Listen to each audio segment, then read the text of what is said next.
Traveling the Vortex.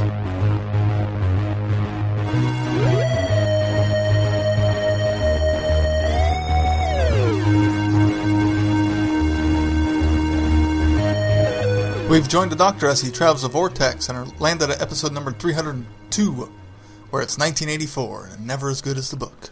I'm Keith. I'm Sean. I'm Glenn. How are you guys? Well, I'm good.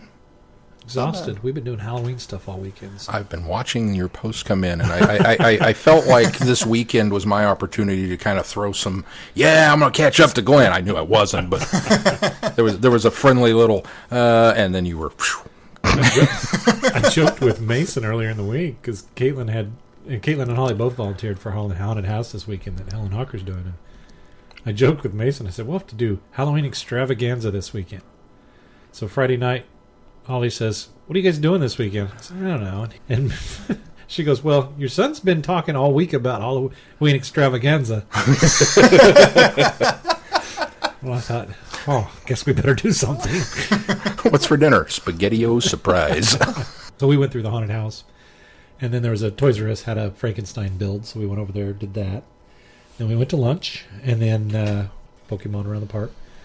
And we went over to Dylan's after that. Kind of ironic considering his costume. Yeah, that was the funny thing. I took a picture of him playing Pokemon as Pikachu. And then we went over and got some pumpkins for the night. And when Holly and Caitlin got done, came home, did some pumpkins. We got the pumpkin. It was pretty late once we got the pumpkins together. So today we got up and we baked cookies. We went to lunch. Went to Toys R Us because they had a Pokemon event there. Picked up a Pokemon card. Did the cookies. Decorated the cookies. Watched Great Pumpkin, Charlie Brown, and I think that was it. And then we went to my niece's turned 12 on Thursday, so we celebrated her birthday tonight. That was it. I just feel like I've been going and going and going. Caramel apples were on the list of things to do this weekend, but we just didn't get around to it. That's too bad. Well, we got a lot of stuff in. I don't feel so bad about it, actually. Caramel apples are Mason and I asked Mason, did you have fun with Halloween extravaganza? And he said, yeah, we do a lot of stuff. Satisfied him then, apparently. Well, that's most important. Yeah, it was the most important. That's right, yeah. That was fun. Other than movie watching of Halloween stuff, I haven't really done much. Otherwise, we dressed up Cody today in his costume and took him around to the grandparents. What is he again? He's a Jedi. We call him Cody 1 Kenobi. That's right. I remember that. So look for, by the time this posts, there should be pictures online if you want to go see what he looks like in his Jedi robes. Sean, did you do anything this weekend? We watched a couple movies. I watched White Noise 2, and then I tried to watch Last Days on Mars, which has been on my Netflix instant queue forever. And it started, and I was like, this is great. I'm going to go buy this. And then it just... Wow, that bombed quickly. Yeah, it was not good. I watched Tucker and Dale versus Evil. Oh my god! You haven't watched it yet, right? No, you need to go home and watch this movie tonight. It's that good. It's really so funny. Oh man, I just was rolling, and I had tears rolling down my face at one point, and Mel's looking at it going, "Oh, they can't be that." Oh yeah. It's just uproariously funny. And then I watched Frankenweenie, which I hadn't seen. The remake? The full length, not the short. The stop motion. The stop motion one.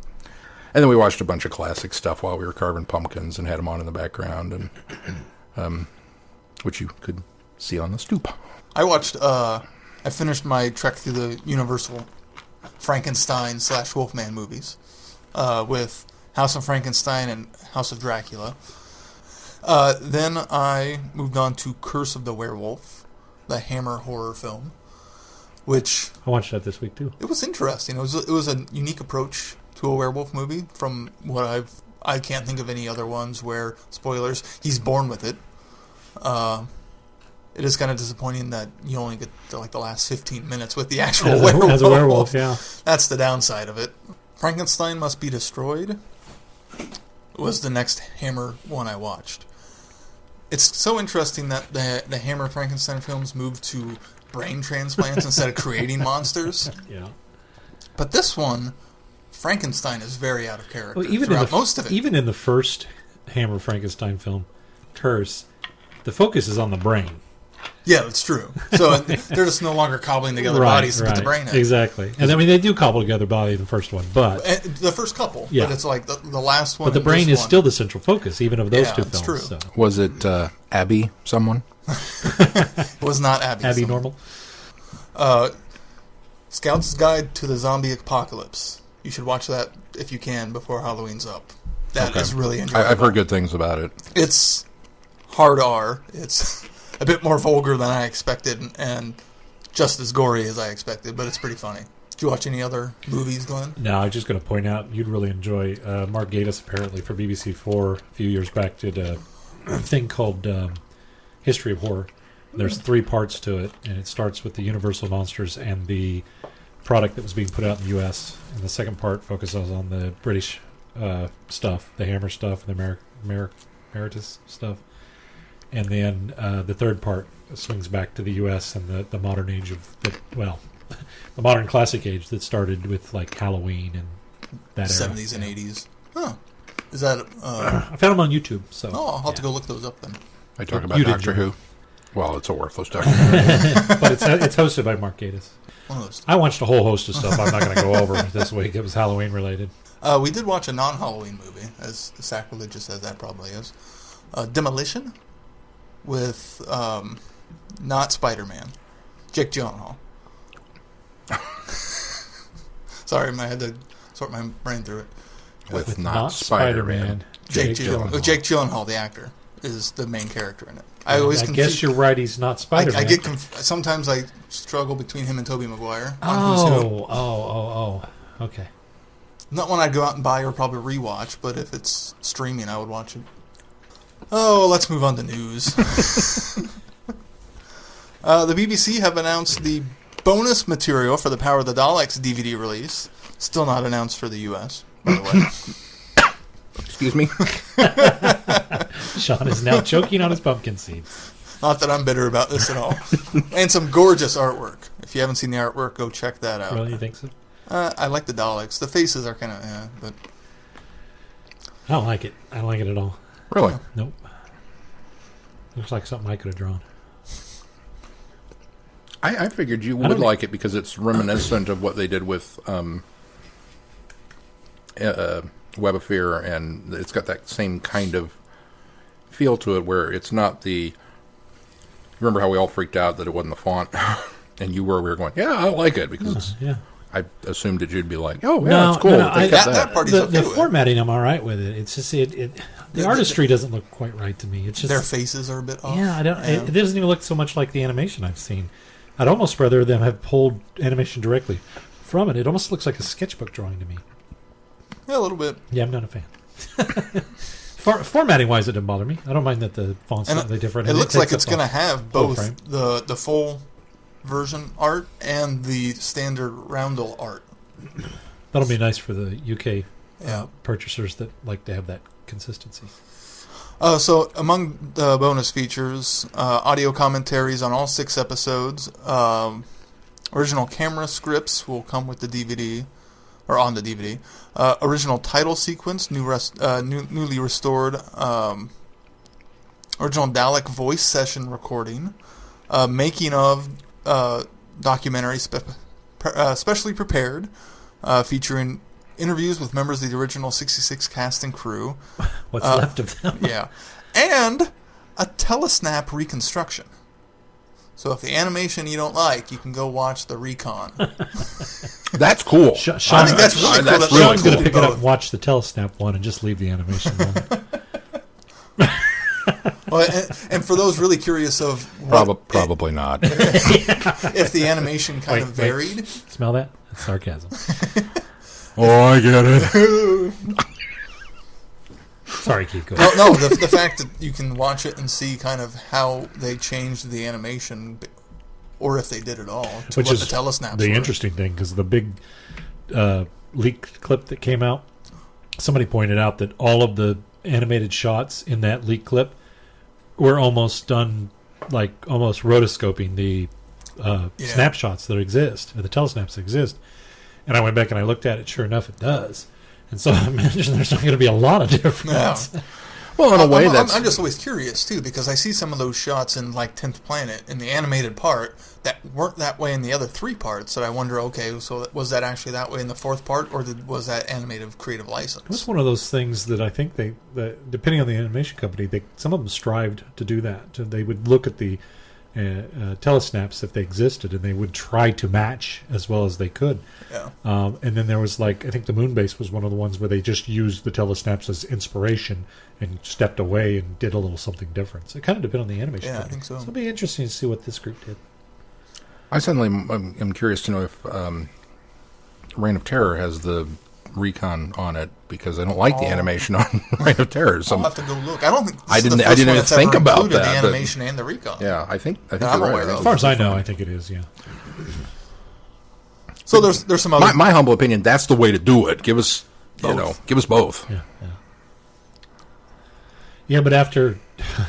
I think my problem with that is after watching Underwater Menace with what BBC gave us as... or To Entertain gave us hopefully they as do a little better. Yeah, I mean, I hope it's better, because that's why I actually like the Loose Cannons and the other reconstruction groups that did them prior, because they put some love into them and made them, even though they had cropped out, images from other places and other sources, they made it a lot more bearable to watch. When we watched Underwater Menace, I commented on how by doing just the whole linear style of what you had, it really got very stoic and it didn't work so well. So I don't know. Hopefully this won't be stoic or stale, because there's 400 individual still frames, according to this, that exist from Power of the Daleks. So, Snaps? Yeah. Wow. But by that same token, I think we would have also preferred a DVD that had that and had an animated. Well, yeah, absolutely. Yeah, that's true too. I may not have come down as hard on the telesnaps.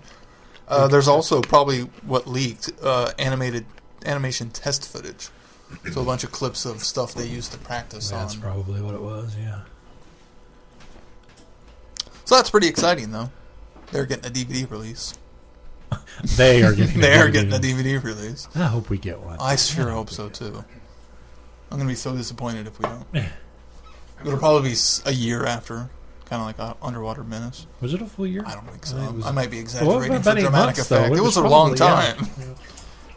Well, we even got Web of Fear and Enemy of the World several months after. It wasn't. Yeah. After the UK got their copies. Yeah. So, I mean, it was definitely after the release in October, but I can't remember when those were. I'm okay with that. February or March. A couple months is one thing. I'm okay with a year. I just you're in UK, you deserve it first. You're English, you can have that one. Just make sure that we get it eventually. It just makes. Just let me know it's going to come out. The world is such a global marketplace. It makes more sense for them to do a worldwide release, because I don't know how much more it is to put it on Region 1 discs and ship it over here, but I would imagine it would only boost sales and make it more profitable. I think the problem I have with waiting too long on it is, at what point do they say, I think in the US DVD, I think in the UK versus the US, DVDs are still a viable marketable tool over there. In the US, we've kind of all but shoved DVD aside. And so my worry is the further down the line you do it, the less apt they're going to do it on a DVD, and then maybe even not do it on a Blu-ray, because they'll say, well, you're getting a digital copy, and that's what the US wants anyways. They want all their stuff digital. I'd rather them do it now, as close as they can, while there still is a market for DVD, and I can put it on my shelf next to all the rest of my DVDs. Because in a year from now, I don't think they're going to think it's a viable format, because America just continues to trundle away from anything on DVD. That's old school format to most consumers over here. I agree. Can we get a VHS release? Yeah. How about a beta? Ooh, yeah. But not a Laserdisc, because Sean's broke. His player broke. Yes. Yeah. That'd be cool. All CAV, so you'd have to do half hour per side, be 5 discs, and $700 box set. That nobody but you would buy. Our next bit of news, some convention news. British Fest for next year announced their first guest. Terry Malloy Yay! is coming to the convention. So June 4th, or 2nd through 4th in Omaha. British Fest the 4th. We have the title of the con yet? It's not important. I was just curious. It doesn't say. So I don't know if there is a title this year. Oh, and so we thought since other conventions are coming up near the end of the month, we'd do a quick recap of who's going to be where. For Elihu, which is November 11th through 13th. Sorry, I'm tapping on that. I don't know why. Peter Davison, Colin Baker, Paul McGann, Gemma Redgrave, who plays Kate Stewart, Sophie Aldred, who is, of course, Ace, Annika Wills, Fraser Hines, Peter Purvis, Richard Franklin, Daphne Ashbrook, Yi-Ji So, Claire Higgins, who is Ohilia in the new series, and Jeremy Raddick, who is the security guard in Doctor Who the movie, among other guests. At Chicago TARDIS, the guy who plays Ben for Big Finish will be there, Elliot Chapman, Michelle Gomez,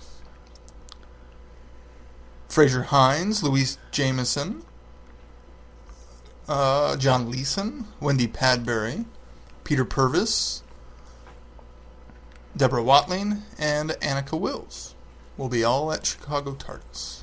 Good lineup. And they just recently, not that long ago, announced some galley guests. They did. They updated their list for Gallifrey 1 in February of next year, if you're lucky enough to already have tickets to that. Their guest list includes Paul McGann, Lala Ward, which I'm super frustrated, angry that I'm not going to be there for that, Louise Jameson, Katie Manning, Mark Strickson, Peter Purvis, Annika Wills, Fraser Hines, Philip Hinchcliffe, Hattie Hayridge, Daphne Ashbrook, Simon Fisher Becker, Nicholas Briggs, and a whole host of the normal various and sundry writers, and Jason Halery and Paul Cornell and Tony Lee and Michael Troughton and Barnaby Edwards, etc., etc., etc. So they always put on a pretty good spread down there as well. And if you're going to any of those cons, feel free to send us any bits of news or tidbits or reports. You can send that to feedback@travelingthevortex.com or go to travelingthevortex.com and fill out the Send Us Feedback tab. Always looking for roving reporters. That's right. You can give you a special correspondent title. Let's move on to our reviews. The Reaping. On the morning of the 9th of May, 1984, Peri woke up. She was expected to spend the day laxing in Lanzarote, and that evening leave her mother and stepfather to go traveling with some guy she'd only just met. But things don't always go as expected, as her friends and family discover when 4 months later she returns home, having traveled further than anyone could have imagined. Meanwhile, her friend, Catherine Chambers, mourns her father, and Peri finds herself meeting some other familiar faces. That is not a very good publisher summary. No, because it talks about a lot of stuff that was just alluded to. Well, it's a lot of the setup. It's all set up. Oh, really? Really? Yeah. Oh, I really enjoyed this. So Really? did I. Yeah. All right, well, you lead off and tell me why I'm missing out. Well, I just had a grand time. I liked the... actually, I kind of liked the delving into Peri's past that we didn't get much of from Planet of Fire when she joins the TARDIS crew. I think, or joins... Well, yeah, TARDIS crew, because I guess Tegan was still there at the time. Turlough, sorry. And I get you kind of get a little bit of that family that you don't know that she kind of left behind. The stepdad who she was on the trip with. That was kind of cool. But that being said, I like how we've tossed back to the whole family drama and aspect, and the idea that it's hard to synopsize this because it's a lot of mystery and intrigue that the Doctor gets wound up in because of it's his nature to find out what's going on, only to find out that he was lured there as a trap. And I think that was kind of cool too. And then the build up to that one Cyberman that was trying to get him so that they could go all the way back in time. I don't know. The story was just this really nice webbing of intrigue and mystery and misdirection, and I just had a lot of fun listening to it. I can't put my finger on what makes it great. Tell me what I'm missing out on, Keith. All the great character stuff with Peri and her friends and family, and seeing a different side of Peri that we don't normally see. Yeah. Of her trying to prove that she is different, and also getting to see how her family normally saw her, and kind of the what's the episode of Series 1 where they come back a year later and realize, oh crap, she went missing and we didn't deal with it. The fact that we kind of deal with that with Peri's aspect of it, I found fascinating. And meeting her friends and her mom, which we never got to meet before. And then there's the whole Cyberman storyline, which is incredible. Because they quasi-predicted, the idea of the plot behind the Cybermen in Dark Water. Yeah. Way in advance, even though it wasn't a real plot, even though it was trickery, which was even better. That's what I liked about it, was that I kept listening to it going, wow, they just ripped this off. Well, no, they didn't. This was first. This is where Moffat got the idea and said, oh, okay, let's actually have it work this time. Yeah. The fact that how the Doctor tricks him into, okay, we'll go back in time. We'll takes him to Mondos instead, and then we take him back forward to Mondos, and we get to hear the classic Cybermen, and he abandons him and leaves him. It's as Glenn said, a fantastic ride and a well-woven story. It is well-woven. I think it's what's cool about it is you're getting this family drama, and you're getting to learn more about Peri and her relationship with her family, while you still have this other story that's being developed as well with the Cyberman and the plot and the trick to get the Doctor where he needs to go. And it's almost like these parallel stories that work so well together, and they're interweaved so well that it's just quite enjoyable. And from one turn to the next, you don't know what's going to happen. And that's what I like in a story. It's not predicting what's going to happen, not knowing where we're going with it. Yeah. Okay, so I agree with you about the family drama. I really enjoyed that. I thought that was well done. I like the fact that it's, in a way, kind of almost subtly poking the fans, because I felt like Peri's mom and her friends, I don't know, it seemed like they kind of related to Peri how I think a lot of fans relate to Peri, that you're kind of selfish and you're kind of self-absorbed and you're in for it, you're going to go shopping, okay. Not really realizing, as we do, because we've spent a lot more time with her, that she's got these layers. And I agree that was purposeful. Yeah. And then later when everything hits the fan and her mom's commented that you've changed, when she's kind of taking charge and you go do this and do that. And it was like, yeah, I really liked that it showed Peri in a different light than what, And seeing her interactions with her mom and hearing her mom, you see why Peri is the way she is the way too. she is. Yeah. You see, there's so much there. The reason they butt heads is they're too much alike. Exactly. Yeah, exactly. It really kind of expounds on Peri's character and where she comes from and why she's the way she is. Yeah. So I thought all of that was great. I really liked the idea of the Google box. I thought I was honestly a little disappointed that wasn't the thrust of it. That's just the inciting incident to get us somewhere else. Because then they left, and I went, aw. Because I was, this is the greatest thing anybody has ever done in Doctor Who. Give me that story. Okay, well, all right, we'll go down here to Earth, and we'll muck around with them. And then the cyber subplot started. I was like, okay, cool. Hey, this is Death in Heaven and Dark Water. This is awesome. Oh, it's not. Oh, okay. Oh, it's a trap. What? You set all this up as a trap for the Doctor. That's thin. That's super stretchy. Thin either. Yeah. Considering where we learn where the Cybermen wound up, and he was able to make the connection to Peri, and so it was easy to set that trap. If they hadn't gone to the Google box, he wouldn't have known. It all hinged on an accidental stopover. I think he was all hinging on assuming that he would return his companion to her home. Yeah. Has this Cyberman ever watched the show? Not the best history with that, but leaving out the new series, discount all of that. Let's deal with Doctors 1 through 6. Name one companion that got back where they were supposed to at the end of the adventure. Well, I don't think that's fair because, and I'm one that likes to expound into the universe, the Sixth Doctor dropped Peri off a few times in the comics and traveled with Frobisher. And it's alluded to that he dropped her off in... maybe Baltimore. that's why I'm a little more accepting of it. Yeah, dropped her off in Baltimore. Or dropped her off in New York for one instance. Yeah. And so, I mean... So yeah, the Sixth Doctor to me has dropped Peri off at home, and it does work for me. You're right from a standpoint of. But we get despite the many efforts, he got Tegan home twice. But in the confines of this story, she's been gone for 4 months, and they didn't know what happened to her. So this is the first trip home. It doesn't work. You can talk all you want about it being well woven, home, though. And it's not like that. It's alluded to. By the point we get to the Fifth and Sixth Doctor, the Doctor does have a lot more control over the guidance of the TARDIS. And as Keith pointed out, he got Tegan home twice. I mean, again, it was a little bit accidental, but he got her home. Well, the one time he got her home, it was just too soon. Yeah, it was just too early. Where did he throw? BC. But he got her there. Your flight's early. I just you talk Plus about he got to Amsterdam in order to Fort Omega with no problem of guiding the TARDIS there.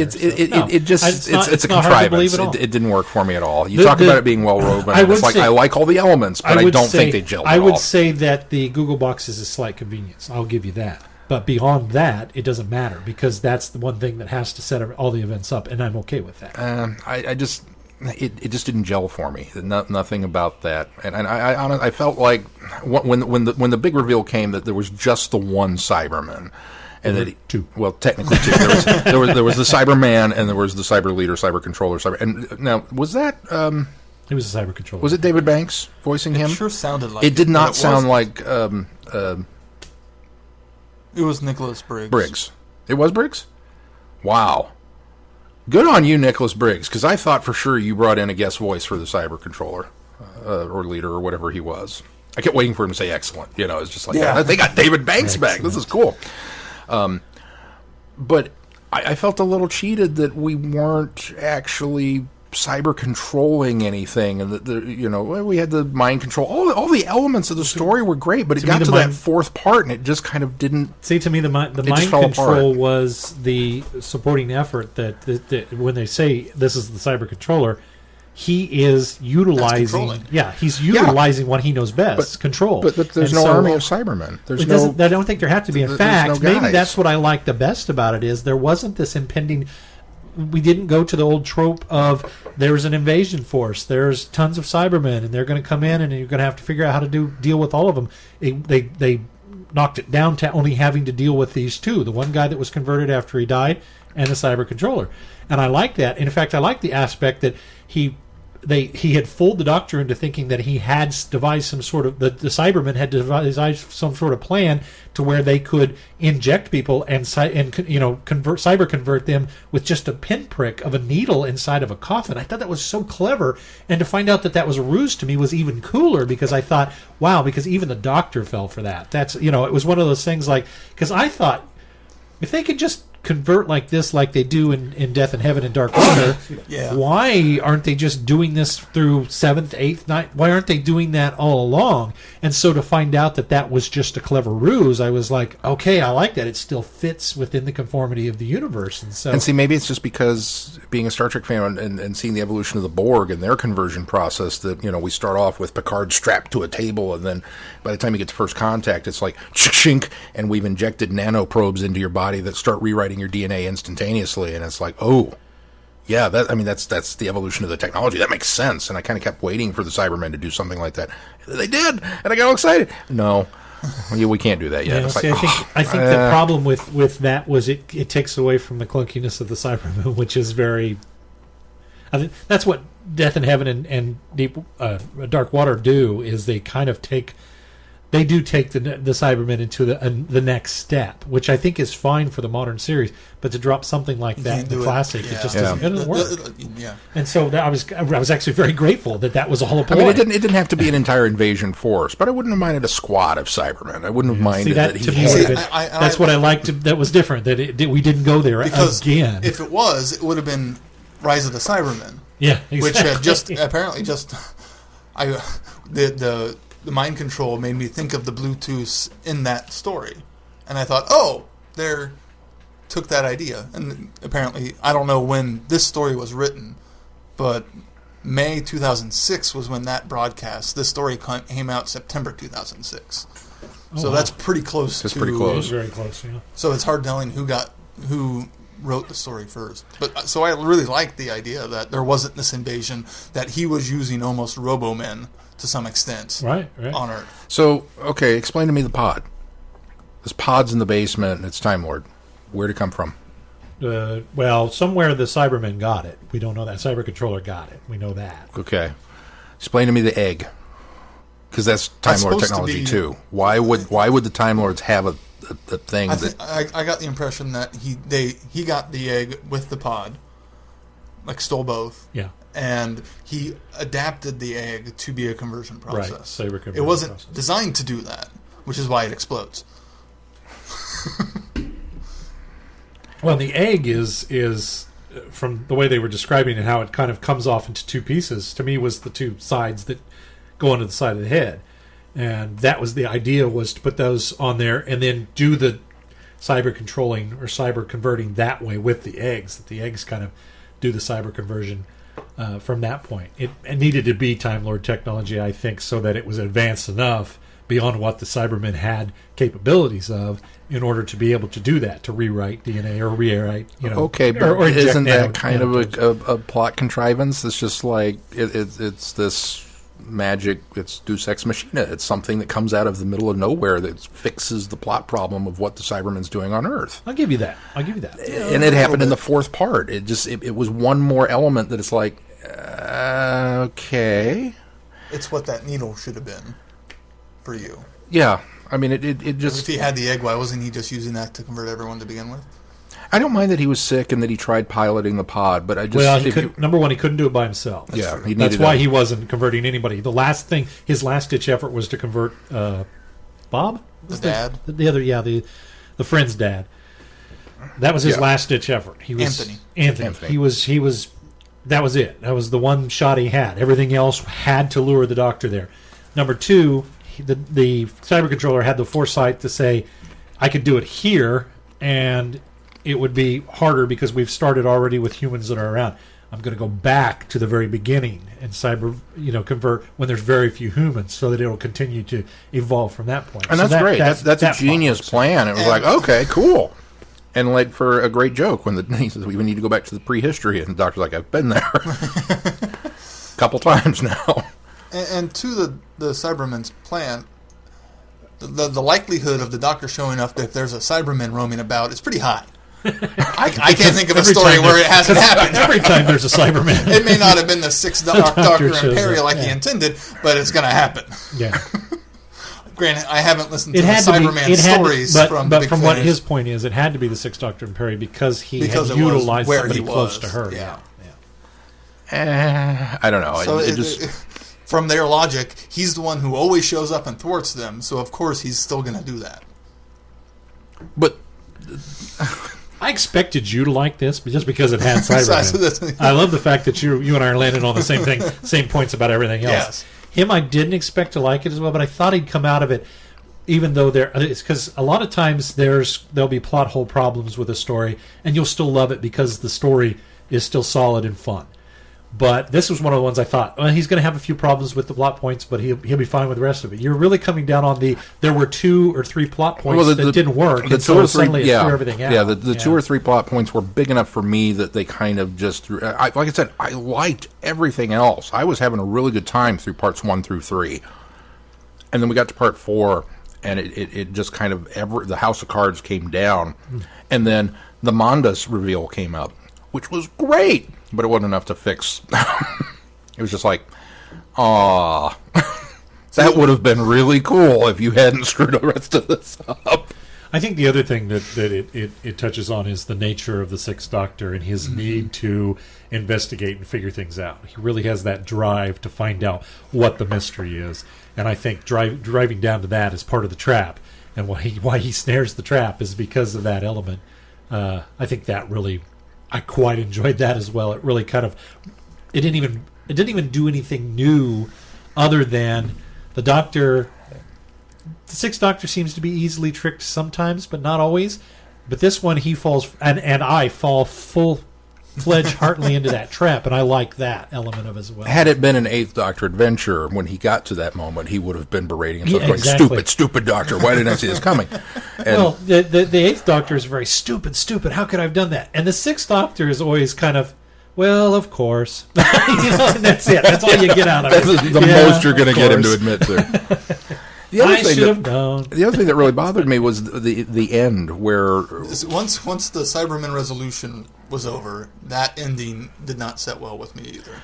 Well, it didn't for me either until I listened to the next one. And see that there was some other stuff that I knew going into this that this was essentially a two-parter, somehow linked. Yeah. So when we didn't get the resolution of the numbers that kept getting repeated to the Doctor, I was okay. That must come up in the next one. Quite frankly, though, as those dropped, I kept wondering, wonder what's this numbers all about? Wonder what's it? But by the end of the thing, I had forgotten about the numbers. I really had. And so when they show up again in the next one, I went, oh, yeah, that's right. I'm supposed to remember these numbers. So I thought that was cool, too. I really like trying to figure out what the numbers were, because I kept thinking, is that an order of the adventures involving this story? Is that thought more of it than I did. Sixth Doctor, Fifth Doctor, because it was like a 765, but I forgot there was an 8 in there. Until the Sixth Doctor says, why do everybody keep saying these numbers to me? And I was like, yeah, why does everybody keep saying these numbers to me? It drove me nuts, because after the second time, I was like, okay, I've heard that before. And then it happened again. I'm like, what is the thing? What is it? And then he asked, what is with these numbers? And then nothing. And it did. It made me angry. I was like, why would you do that? And then, okay, it's probably part of this other one. I'm glad we scheduled these together because of this. We get to the end of the thing, and they blow up Peri's family. This whole nice, we've been getting to know you bit.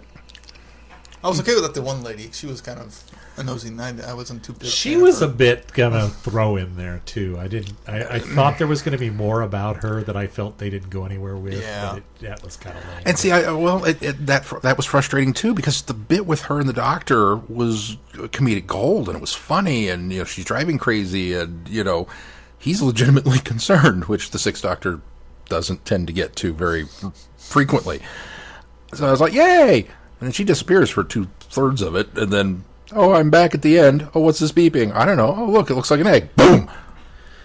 What happened here? I was genuinely mad about that part. In fact, we got to that, and I thought, what a great story, what a crappy ending. Even though I knew the two were linked, there was this boom, and I thought, And then when the next one started, it kind of hit me. I thought, I wonder if that's going to play into the next one. And they kind of started in the same way that they started the first one, where they had the different elements of audio that you were hearing that you couldn't quite figure out what was going on, and they do the same style. They didn't do the exact same things, but they did the same style. Well, there were some of the same clips, I think. And what excited me about it was, luckily I'm listening to these back to back because I was traveling when I was listening to them. That's when I got excited because I thought, oh, that whole ending there was a setup for this, and so that worked for me by that time. But listening to that by its own, I was really mad at that ending. I thought, what a stupid ending. But then 10 minutes later, I'm into the next one, going, oh, okay.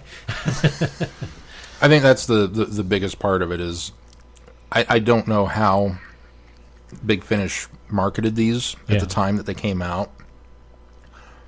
I'd have been really angry as a subscriber to get the one. I had the trailers and not have the second one. Like, if you didn't listen to these two back to back, it'd been like, I had the trailers on mine, and the trailer for the Fifth Doctor one was actually at the beginning of the Sixth Doctor story. So and that never happens. They always do them at the end. And so I kind of wondered if that was purposefully put at the beginning so that I would realize that, hey, there's another part to this. They did come out at the same time, September 2006. Okay. So subscribers get more. No, so subscribers would have gotten them. I mean, they're really meant to be digested together, which is the thing. Getting into the gathering, I don't know if we're ready to move on to that or not. Should we do the synopsis? Do the synopsis. Yeah. On the morning of September 22nd, 2006, Tegan woke up. She was expecting to spend the day relaxing at home, and that evening tolerate a party thrown to celebrate her 46th birthday. But things don't always go as expected. It's been over 20 years since she chose to leave the Doctor. She's got a job, mates, a life. Meanwhile, her friend Catherine Chambers makes a decision that could change all their lives forever, and Tegan discovers that you can never really escape the past. I'll give this one a dun-dun-dun, because I like this one better. I don't know if I liked it as much. I didn't like this one as much either. This was here's fun. Here's what I liked about it. This was good. I enjoyed this one. This was slightly less as well done as I think the first one. I thought I would never say this about any story ever. Here's what I liked about it. Tegan. Yeah, me too. Me too. In fact, after I got done with this, I kept thinking, I feel so bad for being so rough on Tegan all these years. I know. I hope the other guys feel the same way. I really liked her in this. And I'm not as rough on her as this guy over here is. I felt like I needed to get my chalkboard out and write, I will not hate on Tegan. It just goes to show what Big Finish can do with characters. Yeah, 50 times on the board. Not just because she has, a fatal disease. Yeah. Not just because of that. Because this did where I think the first story examines Peri's story so well and gives you so much more about the character. This story does the same thing with Tegan in a completely different way. It is arguably tied for the best companion return that's been done, in my opinion. I won't go that far, but yeah, it was good. It was Tied good. with? School Reunion. I consider it up to that caliber because it's so many years later. Which this came out in September, and School Reunion would have aired previously that season. That same season. So, story-wise, it's not as good as the first one. And that's one of my problems with it. Is story-wise, it's not as good of a story. I think the first part, we really spend a lot of time spinning our wheels not going anywhere. We got a huge chunk. The first one, we gave us some little audio segments, and this one we got like half an hour of audio segments. That's why I say it's not done the same. And Keith's right. There are some of the same ones, but there's more, and they more do it of them, and a little differently, and everything like that. So we get all that set up, and then we get this whole cast of characters that we're bouncing around back and forth between, out of sequence, and the Doctor's in there somewhere, but we don't know what's going on. Right. He's in there the least. Very little. But Tegan is, and so it's like, okay, well, Tegan's our anchor then. But we really don't get to spend much time with her until we get to the bar. How early did you guys click that it was the same character telling this guy in the alley about what happened? That it was Kathy? It took me a little bit. Yeah, it took me a little bit. I didn't cue into it right away. Once that clicked in for me, I realized that was more my anchor than Tegan. Because me too. There for a while, Tegan didn't show agree. up either because it was teased and hinted. That and I think what he's saying is early on you hear Tegan, and you think she's going to be the anchor, but it really ends up being Catherine. Yeah. So, which is also a little bit of because I don't know, maybe it was just in my fit of disgust over the way the last one ended. I was kind of like, I thought everybody died. Like, he blew up all of Baltimore, right? I mean, it's just none of the characters made it out of that last one. The old lady friend. So, well, and then we get that in the audio that 2 people died in the explosion. Blah blah blah. I don't know. I just there was Chambers. I just didn't. When he picks latch up onto Peri, that. he even mentioned. She talks about how she was off at university. Kath was elsewhere, and so was what's his face. So. Yeah. The brother. Yeah. It just felt like there was a whole bunch of not anything happening, and then once we get to the bar, the scenes between Tegan and the Doctor are hands down in my. There's some of the best Doctor companion interaction. I agree. Ever. I agree. Of anything. I wish there had been more of it because it was so good. My problem with that is though, while that chunk of the bar scene was really good, they seem to spend, in general, a lot of time in that dang bar. And so much so that at one point, I realized the name of this was called The Gathering. That's and why. I thought, oh no. Is it because the rest of this takes place in the bar? And I really did. I got kind of disheartened because I thought, is this going to go anywhere? Because it's just all taking place here. So it wasn't until... It might have been cool, like if a Cyberman had suddenly busted out of the ladies' room in the back. And, it wasn't all until, right, bring it on. Tegan was kidnapped. I'd have been down for that. Tegan was kidnapped and taken back to the industry place. And I was like, okay, we're picking back up again here finally. But there was a long droll in that bar, despite the fact that the dialogue between Tegan and the Doctor was fantastic.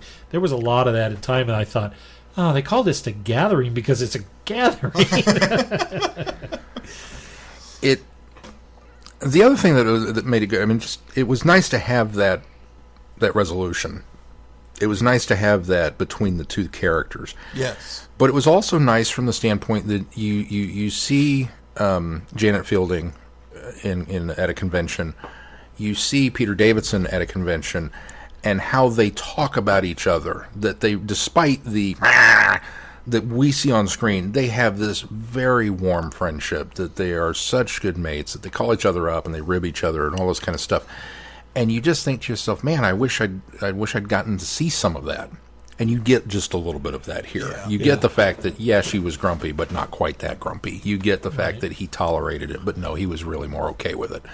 And it put a very nice, warm veneer over a lot of that era, which made it great. And then she gets kidnapped and taken away. I was like, oh, well, hurry up and go get her. No, we're going to spend most of the second episode separated and not get back together again until the very end of it. I was like, okay. So the thing that I give this episode high props for was fixing all the stuff that was wrong with the first one. Explaining why the egg blew up and the ending that we had to have that spawned this, and the fact that the brother is still alive, and it kind of justified a lot of that fourth part in the Reaping. And I'm like, okay, you're retroactively fixing a lot of the things that didn't work for me. I still think there's some plot holes there, but at least you're kind of dealing with the fallout in this one. But that reinforces the fact that this story didn't work on its own, and that you needed this part to fix it. I don't think that I could get, if we had done these separately, I might have come down harder on the first story. But we did these as a grouping. These were intended to be a grouping. They were intended to be two parts of the same, thread of a story. And so I think that's why that fourth part didn't bother me. There was not problems because right on the heels of it, it's taken care of. And maybe because I listened to it all in one stretch, too, that it really feels like one big episode. In fact, when I came here tonight, I almost thought, you know what, I'm just going to review these as one story, because they really are. Even though it's two different doctors, two different companions, two different locations, it really is one big Maybe I need to look at it that way, because we listened to most of the Reaping on the way back from Time Eddie. And I didn't get around to the second story until yesterday. Okay, actually, no, this morning. I listened to it this morning. You had a good chunk. So I had 2 weeks between them. Okay. So it really feels like two separate listening pieces to them right together was just wonderfully. I mean, to me, it was just one old big. Now, in fact, I even went back and re-listened to the fourth part when the Cyberman was explaining the plot, because I thought I didn't get it, and I went back and re-listened to it and was really paying attention. And the Doctor goes, "Oh, of course, it was a trap." And I went, "What?" I'll tell you, the one thing that kept bothering me, and it ended up working out, and they fixed it, was I kept thinking, how do you do a Sixth Doctor story ahead of a Fifth Doctor story that is linearly working this way, but working against the Doctor's timeline? How do you not create a paradox? How does that not happen? They did a really good job. But there are many times you're going, I don't know how this is going to work. And we also had the drop line from the Sixth Doctor of, you look familiar, don't I know you from somewhere? And all right. Didn't think about it until later. I didn't cue into that until... What doesn't quite work for me on this is primarily the tying in together of the two stories. The character carryover is fine, but the number aspect of it felt like it didn't get resolved enough. That, okay, so System was supposed to put this number in his head so that he would remember these events, but he still doesn't. So it seems like a waste. No, the numbers were put, the way I got it, the numbers were put into his head so that his sixth incarnation would not remember. And in fact, every time that the numbers are spoken in the sixth one is a way to block what he should be remembering back as the Fifth Doctor. That's why I think they worked so well. That it was a combination code so that he couldn't remember the events that were set forth in the fifth, and that's what fixed it being a paradox. Oh, okay. Those numbers. I guess I misunderstood that. Every time there was a crucial moment that might have given him a recollection of what happened as the Fifth Doctor, he's given those numbers, and those numbers block whatever memory he would have had of those certain events. So he remembers the elements of what the adventure, but he doesn't necessarily remember how these two are connecting together. It doesn't allow him to remember who Kath is. It doesn't. That's why he only is vaguely familiar. Don't you look familiar to? That was the purpose of the numbers, was to keep him from remembering. Oh, I thought it was to let him remember. No, it was to keep him from remembering. Okay. I'll even go one step further. I'd be willing to bet that if we went back and listened to the first story again, it was every time they said her name. That every time the numbers came up, there probably is a very pertinent plot it's point a very there specific that would point. switch Yes, it off. It is. And I'm willing to give him that. That is. was structured in that way. I kind of thought like you at first. It was like, we're going to put this in as a memory block. That's kind of a weak thing. But then I realized why they were doing it and went, oh, okay, you're cleaning up your mess. All right, I got it. I'm with you Preventing now. Because paradox. the Doctor's even making the comments up to the point that he has the computer put the number in his head, or the machine or whatever it is. And so he's commenting up to that. I've got to be careful that I don't set up a paradox, because he's starting to learn that he knew her or he knows her later, and it's those things. And so he sets up the failsafe, and that's why all of that occurs in the Sixth Doctor story. So that's what I thought was really clever about this. Because again, I'm sitting there going, how are you going to not make this a paradox? How are you not going to remember when you become the Sixth Doctor that all of this happened to you, and it's set up for what's happening now? And when I get to the number and installing the number, I thought, oh, that's great. I liked Alan in the Google box, that he started off as an intern. That was a great introduction and setup. It was. Before he was cloned. Yeah. That was really cool. I also like the fact that he almost he almost gets a chance to become a companion. That So was close. really clever. So close. No, I better stay. It also plays very nicely with the fan retconning, where now, you look at Time Crash and Peter Davison goes, you're a fan. Because he's met this guy. That's true. That Linda lot. It's like, oh, this is where it all started. And the book that he wasn't interested in finding after the fact now is kind of explained also. Oh, he left his book. Those were all wonderful little bits and pieces that came together. It's the also the overall plot of the Kath and what's his face, James, is kind of. I don't like that plot so much. In what fact, were you part trying of to achieve? Part of me was her motivations were a little wonky. Still, again, though, yeah. I think got her motivations more his than were his. the worst. Yeah. Yeah, and what not they knowing would've done knowing either. that he's the reason why the harvest. I mean, I think it was kind of, as we kind of talked about a little bit earlier. I think this was a way to lead into the events of the harvest, which is the Sixth Doctor, as to how that Seventh Doctor, how that technology got out there, as he's the reason for it. That being to some said, extent, though, not as much as you might think. Yeah, it doesn't. Well, did you re-listen to it? To the harvest? Yeah. No, I didn't. Okay, I did, and I misremembered it wrong also. In the fact of the only thing that carries over is system. What operates. The Cybermen have nothing to do with the carryover here. Right, but that's what I'm saying. Yeah, System is the reason. He's the reason System comes about, and System is what carries over into Harvest. That's what I'm referring to. Yeah. Now, I was thinking that it was he helped create the Cybermen. No, it was not him. That's why I went and System. re-listened to it to make sure I was remembering. He was correctly. the reason System comes about. Yeah. So hold on real quick. Having done it that way, is it worth putting it as a full blown trilogy if you did them in order? I wouldn't do them in order.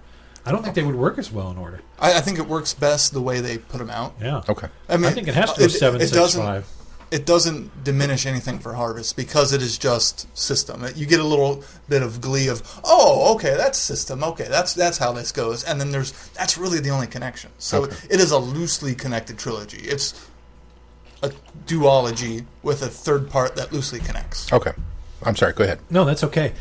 What I didn't like about James is I thought he was a little too scenery chewing, a little too over the top. I thought the character, I don't know if the character was written that way or if the actor pushed it to portray it that way, but I thought that was the element that kind of took me out of the story. Is it felt a little too panto to me. It felt too, okay, you've taken this villain and really, or this guy, and really turned him into that maniacal maniac greed, Yeah. I mean, and it's fine to have that kind of character, but it's like they pushed that character a little too much, and that would take me out of the story every once in a while. But So that was my biggest complaint about this. Is I thought James was a little too. And I couldn't quite get a clear idea of what they were going to do. Yeah, they wanted to upload Eve and create this system that was going to save a bunch of people, but that was her. That's her plan. That was her plan. What was his plan? I never got his was to sell that later, later. And that's why I think System ends up out there because he still uses the backup and he ends up selling it. His whole motivation was. There's that backup copy of System. I'm going to have to look into that. That's the tie-in. Right, okay. Yeah. And so, because System within this wasn't is even really the issue in Harvest either. So. No, but System is the reason why how they can do what they can do. So the his whole motivation. In fact, that's why there's a backup copy of it because he's going to utilize it for. It was that. Mustache twirling. I'm going to make millions of. That was all his boiled down to. So and he realized that she was a vehicle, and I think that's an okay element. The problem with that is it was turned into that mustache twirling villain, and it shouldn't have been done that. He should have just had a silent motive as opposed to a vocal motive to the audience. Yeah, and it was just too much. But I can't complain felt like about the threat wasn't as high either. Well, when it's greed, it doesn't ever seem to be. Yeah, and you're right. I guess that's true. Yeah, that's one of the problems I have with when you introduce a greedy villain, and it's in the history of greedy villains. It seems like most of them are already rich, and it's like what's the problem with Ninja Turtles? Why are you doing this? Money, dude. You have a house with a heliport on your lawn. How much is? Sark Industries. I mean, it's a trope through all. How much is too much? Yeah. I mean, it just maybe Donald Trump. I mean, it's. Oh wait, that's not. That's maybe it's because I don't have any money that I don't understand this. I need money in order to. That's. I'm going to start a Kickstarter. I'm going to give me money so that I can understand. Greed is the root of all evil. Yeah, so that I can understand greed. Help Sean understand greed. Give him money. But yeah, it just. I didn't get I built this program. Okay, something nefarious. Cool. What does it do? Well, it's going to shut off all the communications. Okay, why? Oh. So that people need it. Other than saving Tegan's life, there wasn't much of a we got to stop this aspect to it. I would agree with that, yes. So, yeah, it just... Because arguably, System, as evidence in the Harvest, System actually does a lot of good. Does the end justify the means? I don't know about that. I'm sure Eve would disagree. Yeah, Eve. That's the downside of it. And aren't we clever naming this character Eve? Yeah. But I kind of felt like her motivation for I'm creating this so that I can help people. It was like, but you're going to kill somebody to do it. Why don't you volunteer for it? Right. If this is truly a benevolent that you want to help mankind, why aren't you strapping yourself into this? I'm ready to sacrifice for mankind, but I'm not ready to self-sacrifice for mankind. Well, they also tried to explain it away that she was the smartest person, that she was the only person that could do it. Which I think was a very thin plot line because she's just happy being a receptionist. Yeah. She's this, apparently genius person who's got a high IQ, and ends up being good friends with Kat and just wants to be a receptionist for the place. That just seemed kind of weird. But the reason why Kath can't do it, that gives me at least that's why she's not self-sacrificing, is because she's not smart enough to step into the machine and help the machine evolve. I could swallow that a little bit. I suppose putting Eve in the position of she has the ability but not the motivation to utilize the ability. And there's a lot of people out there like that. Well, maybe there's that is a justification for Kath that she's not putting her full potential to good use, so we'll put it to good use. I don't know. That just seemed. You were smart enough to spend the off time between 1984 and 2012, whenever this one was set, becoming a doctor. Just saying.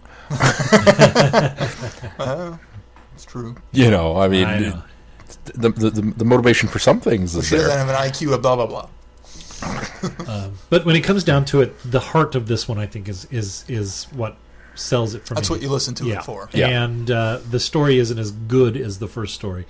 The first story wins out because of the the idea of it. This one, it really feels a bit like the story has to go this way in order to tie everything together, and then you get the really great moments between Tegan and the Doctor, and it works out. And it's not. I was kidding. It's not a meh, but it's not quite as good for me as the first one. And was it? Do I disremember the end of this one? What happened to her brother? He just died in the explosion. I'm assuming. We didn't really go there, but that's so. I think we're meant to assume is that and that's what I thought. That's why I went to listen to The Harvest, because after hearing that, I thought, oh, so he's the Cyberman that helped set that off. That's kind of what I would have thought, but it's not. Yeah. Because they crashed to Earth, so that's not the issue. Right. So yeah, like I said, this one wound up fixing a lot of the little problems that I had with the first one, but not enough to fix the end of it. But I don't think either of them are strong enough necessarily to stand on their own. I think the character stuff was great with Peri in the first one. The character stuff with Tegan's great in the second one. The Cybermen plots are pretty solid, with the exception of the why, and then the rest of it's just kind of. I don't know, filler. And I still think if you're going to set up this weird... This is the other thing I don't get. Maybe just because my brain works differently, but you're going to do this really cool Mobius strip twisty time travel thing that doesn't result in a self-fulfilling paradox, which I was really happy about. Yeah, very pleased with that. But your inciting incident is the Google Box, which is the perfect device to set up a really cool Mobius strip story with all the back and forth, and you're watching events happen that you're not privy to, and this is going to be great, and then you don't use it. Yeah. I'm still kind of flabbergasted by that. There might have been a better device to get Peri back home, but I mean, because that's what it is designed to do, is for her to see that something tragic has happened. So she has to go home. And then for the Doctor to see something tragic happens to go pick her back up. Which makes me wonder if most of this story is that, yeah, exactly. Which is most of that story was probably there, and this was we'll just do this to get it set up. I bet that was written later, but yeah, I was fine with it. Unfortunately, the only time we get to visit the Google Box. I know. Yeah. So far, Big Finish is still making. It's true. That'd be an impressive callback at this point. Cybermen take over the Google Box. I don't know. Well, it kind of makes you wonder if the Google Box got in the wrong hands, you wouldn't need time travel. It's true. So maybe it's best left a just small setup device and not. It's one of those.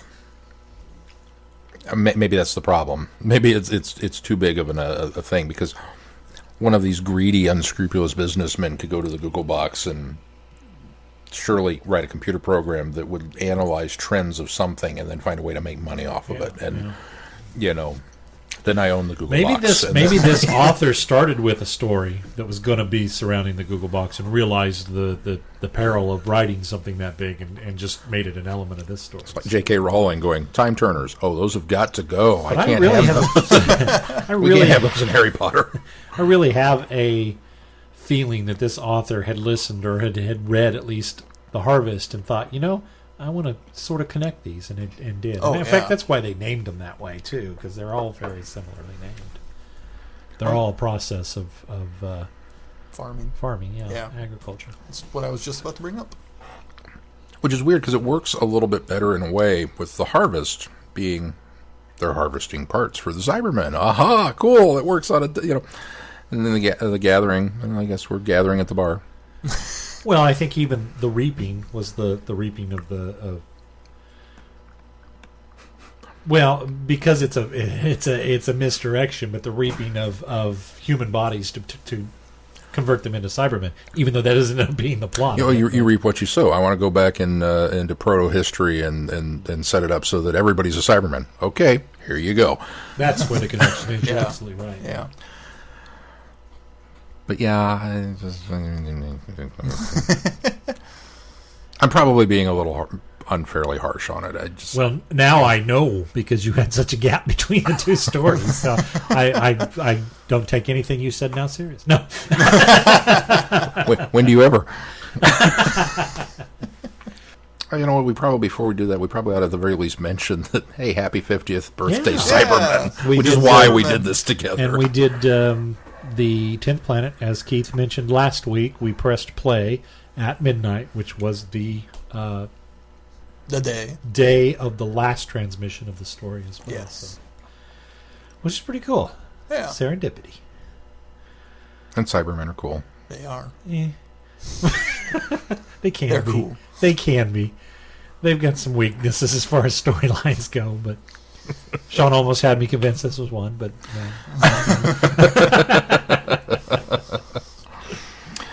So, Some of these stories are stronger than their TV stories. happy. Well, I think that's true. Yeah, that's certainly true. So happy anniversary, and it makes me want to go back this month now and listen to Spare Parts again. Yeah, I thought about that too after watching 10th Planet. Since this Cyberman got dumped off on Mondos, similar or close to at the end of that. Well, after the end of that one story. So it'd be interesting to look at the Mondos specific stories in sequence, because I still watch Attack of the Cybermen, and I'm not sure I get it.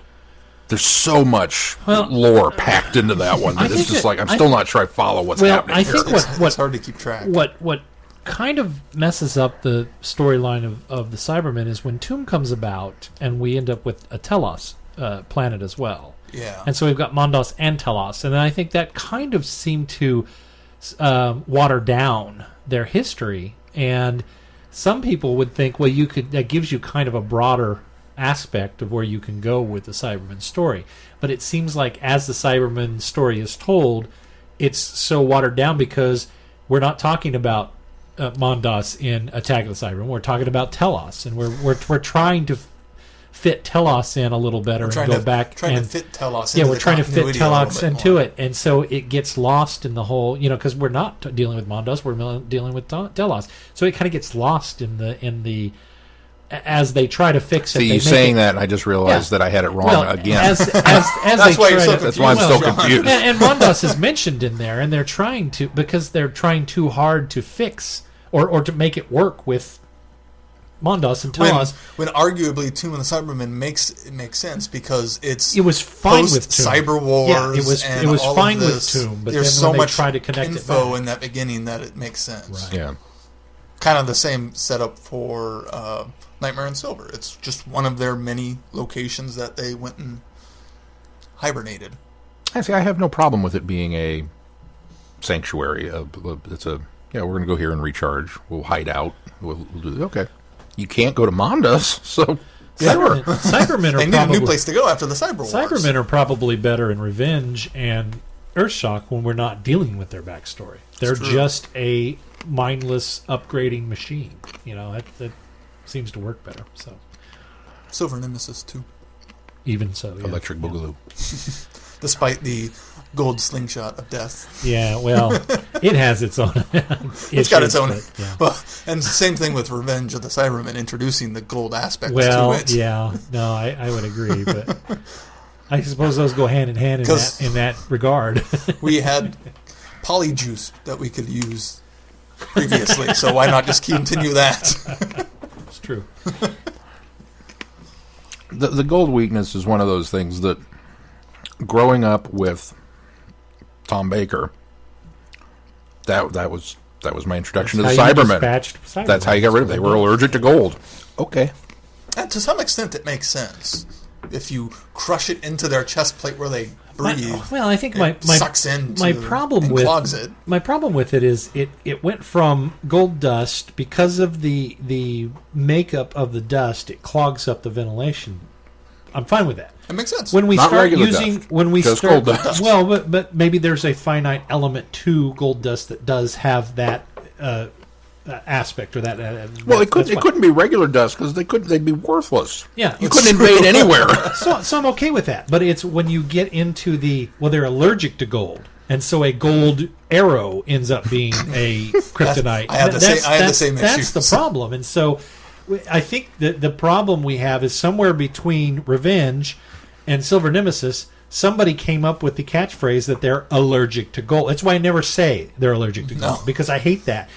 But when somebody came out, and I'm not picking on you because you said that, but that's been kind of the mindset. The initial They say they're idea allergic. When makes somebody sense. says they're allergic to gold, then suddenly a writer goes, well, gold is their kryptonite, so we can use it in any way we want. That's where it falls apart. Yeah, I'm going to write a story. It's where almost like somebody didn't go back and rewatch Revenge of the Cybermen to see that they it was just gold dust. they just remember it being the It was planet gold. of gold. Okay, yeah, that's fine. Right. Which the whole plot of Revenge of the Cybermen is what's going to blow up Vogon, right? Yeah. Yes. The planet of gold. We're going to blow it up.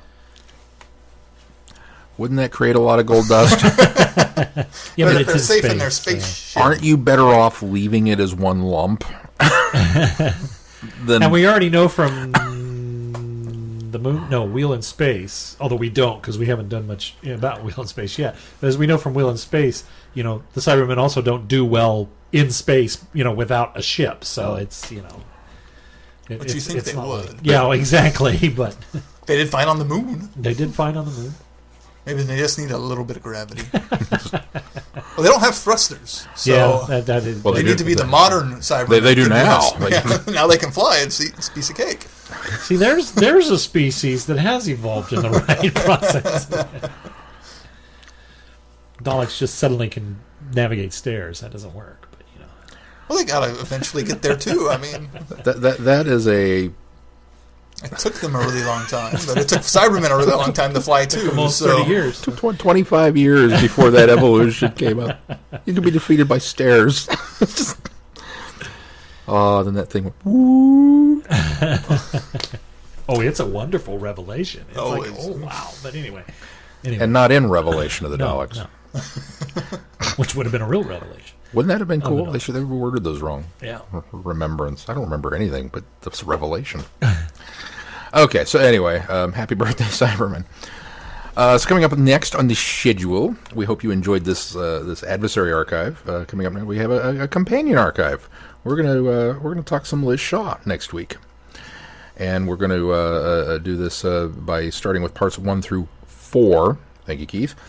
Of Inferno for Friday Night Who this week, because we kind of goofily realized that we had done all the Liz Shaw stories this year, and went, well, let's do all the Liz Shaw stories this year. So and almost in order. almost in order. Did you realize that when we push play on Friday night, that it will be the 43rd anniversary of Liz appearing on television? Oh, No, not really. oh, But it would be cool, wouldn't it? dang it! Go ahead. Sean's over there looking at me like, "Are you for real, Clark?" And I was buying it. keep line and sinker. Sure, why not? Oh yeah, cool. No, I'm just kidding. Yeah, plan that on purpose. Serendipity. Considering she wasn't even on in November, Nope. No. January to June. So parts 1 through 4 of Inferno for Friday Night Who this week, and then we'll do a kind of a Liz Shaw companion archive. We're going to talk a little bit about her career, and we'll review Big Finish Companion Chronicle Season 1, Number 3, The Bluetooth. So that's on the docket for next week's show. We will finish off Inferno with parts 5 through 7. That's why we broke it up, because it's a long one, for Friday Night Who next week. And then we'll get the opportunity to review some more Candy Jar books by going into the Lethbridge Stewart universe with the short stories that are featured in Havoc Files 2. And I've been seeing some Facebook posts from some of our listeners that they're arriving in the mail. So that's very exciting, because now you've got 2 weeks to kind of delve into those stories and do everything. And specifically, a friend of the show, Andy Frank-Mallon, has written one called The Ashes of Inferno. So we thought, well, that'll be a perfect little... We'll give you the first one before the next one. And hopefully by that point, we'll be on to Power of the Daleks. If everything plans out well. Fingers crossed. And if not, well, I'll come up with a new plan. But the rest of the schedule is, of course, on our website. All right, and if you're not already supporting us on Patreon, well, why not? You can support this show by donating to our Patreon account, and all of that money goes right back into the show. For those of you that are already supporters, we thank you very much for that. Except for the parts that I'm using for the learning about greed. That is not going into the podcast. Not really using money for that. All right, is that going to do it for this week? All right, until next think week, so. I'm Glenn. I'm Sean. I'm Keith. Cheers. Good night, everybody. Be seeing you. Thanks for listening. Happy birthday, Cybermen. Yay! Excellent. You You have been listening to Traveling the Vortex. Doctor Who and all of its associated programs are owned and trademarked by the BBC. No infringement is intended or implied.